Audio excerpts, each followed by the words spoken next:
قابل داد ہے کہ جو دولت کی کثرت کے باوجود تکبر کی اس خصلت سے اور نمایاں ہونے کی اس آرزو سے وہ بڑھ رہا ہے۔ ایسے لوگوں کی کمی بھی معاشرے کے اندر نہیں ہے، جگہ جگہ ہمارا بھی جانا ہوتا ہے۔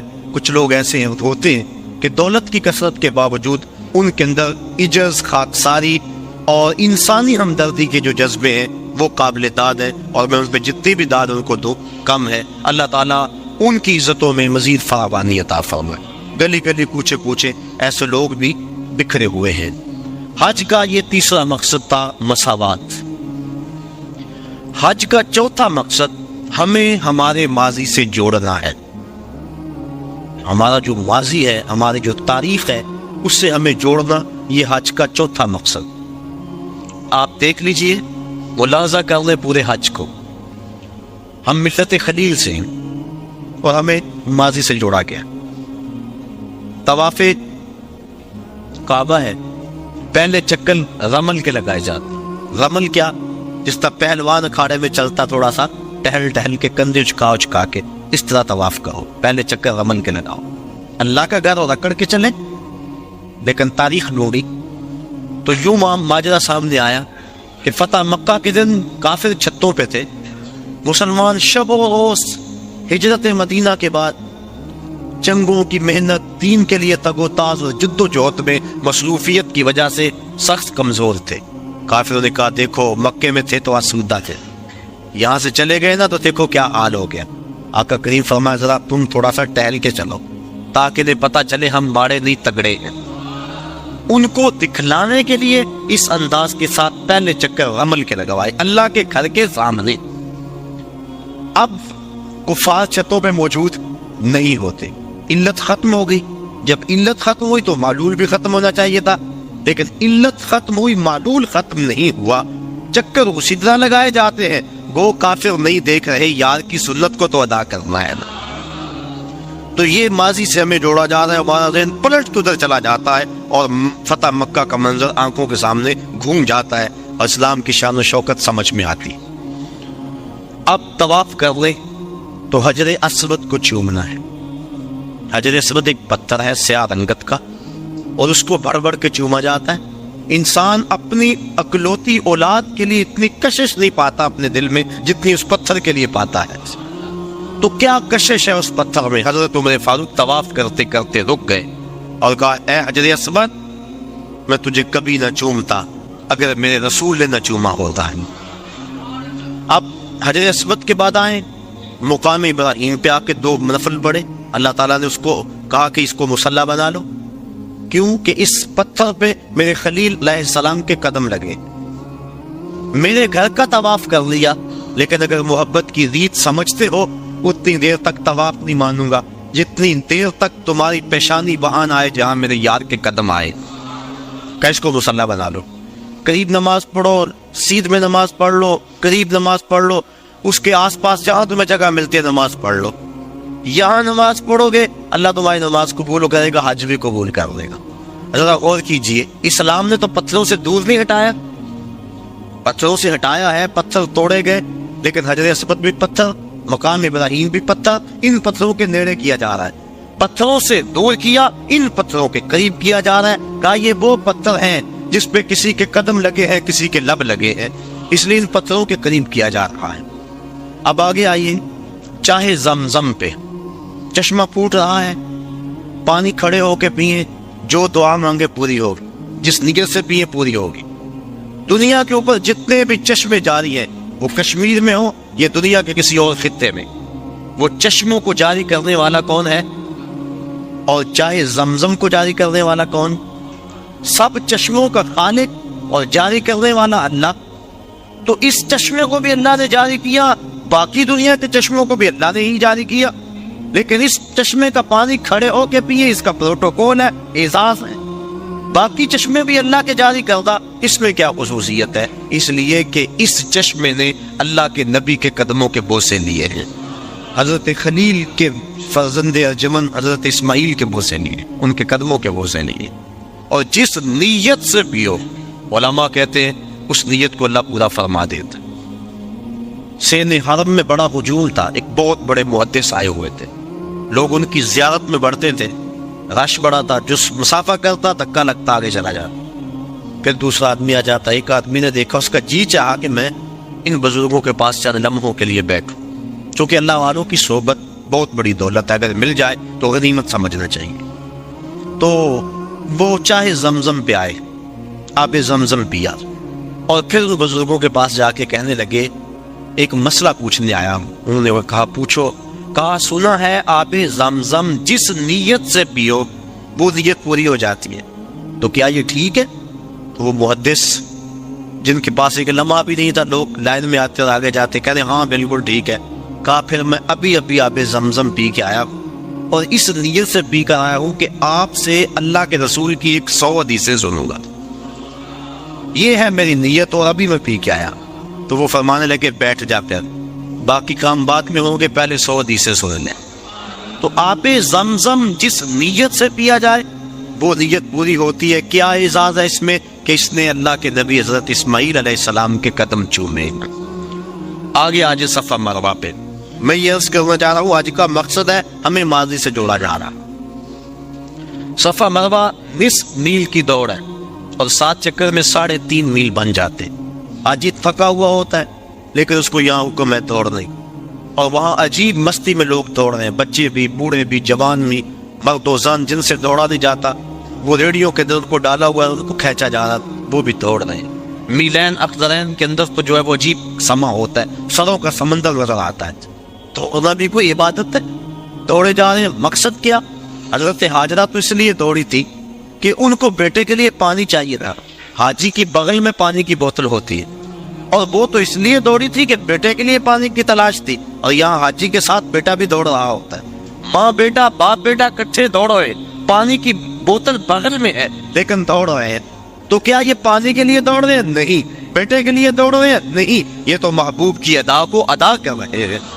اور حضرت ہاجرہ نے اس وادی غیر ذی زرع کے اندر جس طرح جرأت و استقامت کا ثبوت فراہم کیا، آپ نے علماء سے سنا، تفصیل کا وقت نہیں، کہ جب جناب خلیل علیہ السلام سیدہ ہاجرہ کو چھوڑ کے واپس پلٹنے لگے تو یہ سحر کا وقت تھا، تو حضرت ہاجرہ بھر کے ان کا دامن تھام لیا، تمسکت بِأَزْيَالِهِ، دامن تھام کے پوچھنے لگی اس تنہائی اور غربت میں چھوڑ کے کہاں جا رہے؟ وہاں انسانی وجود کیا، حیوانی وجود بھی نہیں تھا۔ مورخ اسلام فی جلندری اس جگہ کا نقشہ کھینچتے ہوئے لکھتا ہے وہ وادی جس میں وحشت بھی قدم رکھتی تھی ڈر ڈر کے، جہاں پھرتے تھے آوارہ تھپیڑے باد سر سر کے، جہاں پر گھاس اگتی ہے، جہاں نہ پھول کھلتے ہیں، مگر وہ سرزمین ہے آسمان بھی جھک کے ملتے ہیں۔ وہی پہاڑوں میں دن کو ڈر لگے، عورت ذات اور معصوم بچہ گود میں، نہ پینے کے لیے کچھ ہے، نہ کھانے کے لیے کچھ، نہ کوئی ہمسائیگی، عورت کا وجود۔ حضرت ہاجرہ کو حضرت ابراہیم علیہ السلام جب چھوڑ کے جانے لگے دامن تھام لیا، کہ اس تنہائی اور غربت میں چھوڑ کے کہاں جا رہے؟ کوئی جواب نہ دیا۔ پھر قدم اٹھایا تو آگے بڑھی پاک تینت خاتون نے، پھر دامن پکڑا، کہا اس تنہائی میں چھوڑ کے ہمیں کہاں جا رہے ہو؟ لیکن جناب ابراہیم علیہ السلام کی آنکھوں میں آنسو تو ہیں، لیکن جواب کوئی نہیں دیا۔ پھر قدم اٹھایا اور پھر دامن کو پکڑ کے کہا اس غربت اور تنہائی میں چھوڑ کے ہمیں کہاں جا رہے ہو؟ میرا نونہال جو میری امیدوں کا چراغ ہے یہ ضائع نہ ہو جائے کہیں، اور یہاں پانی بھی نہیں ہے، اور میں عورت ذات کہاں چھوڑ کے ہمیں جا رہے؟ حضرت خلیل علیہ السلام نے پھر جواب نہ دیا، تو حضرت ہاجرہ نے بات کو پھانپ لیا اور کہا کیا اللہ کا یہ حکم ہے؟ قال نعم، کہا پھر آپ جائیے، آپ خیر سے جائیے، اگر اس کا یہ حکم ہے تو وہ ہمیں ضائع نہیں ہونے دے گا۔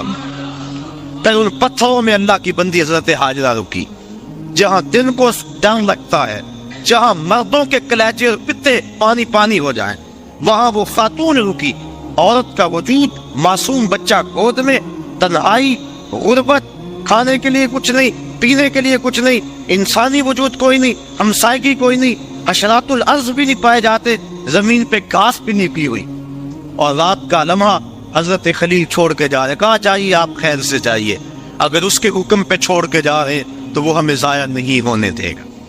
اللہ اکبر، اللہ کی بندی حضرت حاجرہ سلام اللہ علیہا نے جرأت اور عزیمت کی جو داستان رقم کی، اور پھر بیٹے کے لیے بےتابانہ دوڑ رہی ہیں، کبھی صفا پہ کبھی مروا پہ، اللہ کے حکم کے لیے یہاں رکی، کہا میری بندی میرے حکم کے لیے تو نے حد کر دی۔ ایک عورت سے یہ تصور کہ وہ اس طرح عالی غربت میں رہے اور پھر اس اعتماد اور یقین سے عورت کو رخصت کرے کہ آگ کے گوشے کو بھیگنے بھی نہ دے، کہ یہ اللہ کا حکم ہے تو اگر آگ کا گوشہ بھیگ گیا تو کہیں یہ نافرمانی نہ ہو جائے، یہ تیری استقامت، یہ تیری جرأت۔ تو پھر دیکھ، اگر تو نے یہ 7 چکر لگائے تھے، تیری راہوں پہ نبیوں کو بھی دوڑاؤں گا، تیری راہوں پہ ولیوں کو بھی دوڑاؤں گا، قیامت تک لوگ دوڑتے رہیں گے۔ وہ اعزاز اور وہ پروٹوکول دیا، نبی بھی دوڑ رہے ہیں، ولی بھی دوڑ رہے ہیں، غوث کتب ابدال بھی دوڑ رہے ہیں، ان راہوں پہ کیا کون کون نہیں دوڑا، خود امام الانبیاء ان راہوں پہ دوڑے ہیں۔ کہا دن کو جائیں توڑ لگی ہوئی ہے، رات کو جائیں توڑ لگی ہوئی ہے، پچھلے پہر جائیں توڑ لگی ہوئی ہے، سروں کا سمندر ہے، برستی بارش میں دیکھے دوڑ لگی ہے، کڑکتی دھوپ میں دیکھے دوڑ لگی ہے۔ اب تو وہاں بڑا کچھ بن گیا، جب کچھ نہیں تھا پھر بھی دوڑ لگی تھی، کبھی وہ سائی موقوف نہیں ہوئی، لوگ دوڑے جا رہے ہیں، دوڑے جا رہے ہیں۔ چاہیے کیا؟ کچھ بھی نہیں چاہیے، پانی چاہیے نہیں، بیٹا چاہیے نہیں، دوڑ لگی ہوئی ہے۔ کہا میری بندی تو نے حد کر دی، اب قیامت تک تیرے نام کے پھیرے لہراتے رہے۔ اللہ اکبر۔ اب یہ دیکھو، یہ بھی ماضی سے میں جوڑا جا رہا ہے۔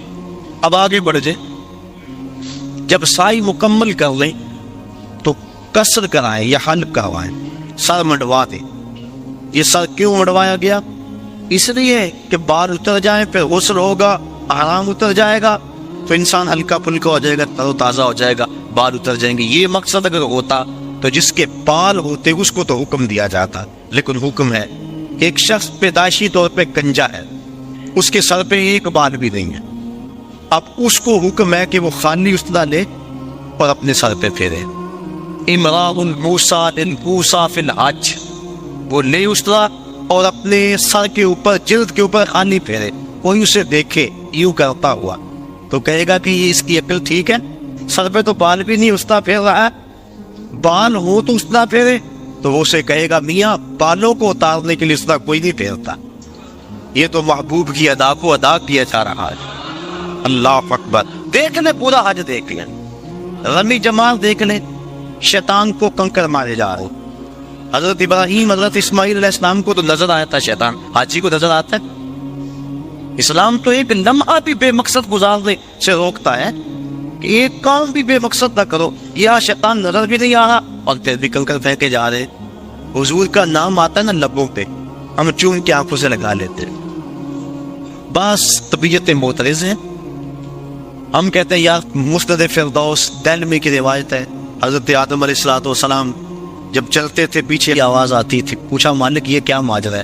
کہا تیری پشت میں نور مصطفیٰ رکھا ہے، فرشتے اس کی زیارت کے لیے تیرے پیچھے چلتے۔ کہا مالک وہ نور تو میں بھی دیکھنا چاہوں گا۔ کہا پھر اپنے ناخنوں میں دیکھو، جب ناخنوں میں ضرور ہوا تو چوم کے آنکھوں سے لگا دے۔ تو ہم بھی اس سنت کو ادا کرتے ہیں، کہتے ہیں یہ تو لکیر کی فقیری ہے، انہیں تو نظر آیا تھا، تمہیں نظر آتا ہے؟ ہم کہتے ہیں مینا میں تمہیں نظر آتا ہے؟ تمہیں نظر نہیں آتا، لکیر کے فقیر وہاں بنتے ہو کہ نہیں؟ تم اس لکیر کے فقیر ہو، ہم اس لکیر کے فقیر بھی ہیں اور اس لکیر کے فقیر بھی ہیں۔